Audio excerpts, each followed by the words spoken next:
Praise the lord. ప్రభువును రక్షకుడైన యేసయ్య నామమున అందరికీ కూడా శుభములు తెలియజేస్తున్నా. దేవుని నామం మహిమపరచబడును గాక. ప్రియమైనటువంటి సహోదరి సహోదరులారా, ఒక చిన్న విషయాన్ని మీతో పంచుకోవాలని ఆశపడుతున్నా.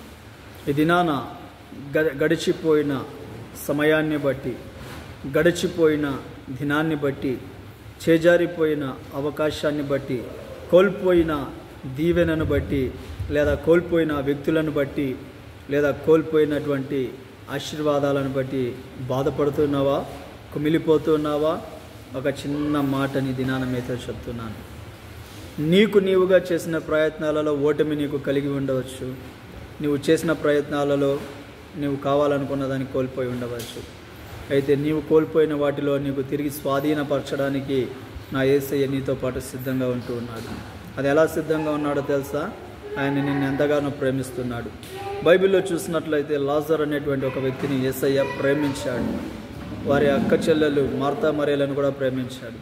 సో వారిని ప్రేమించినటువంటి యేసయ్య, లేదా యేసయ్య చేత ప్రేమించబడిన కుటుంబం కన్నీరు మున్నీరైపోయే పరిస్థితి, అవకాశం చేజారిపోయి కుమిలిపోయే పరిస్థితిలో ఉన్నప్పుడు నా యేసయ్య ప్రాంతానికి వచ్చి ఒక గొప్ప కార్యం చేశాడు. ఏంటో తెలుసా? చనిపోయాడు అనుకొని సమాధి చేయబడిన లాజర్ను తిరిగి సజీవునిగా లేపి మార్తా మరియల జీవితాలలో గొప్ప సంతోషాన్ని నింపాడు. ఆ ఊరంతట్లో గొప్ప సంతోషాన్ని నింపాడు. ఆయన లేనంత వరకే నీ ఓటమి, ఆయన లేనంత వరకే నీ కన్నీళ్ళు.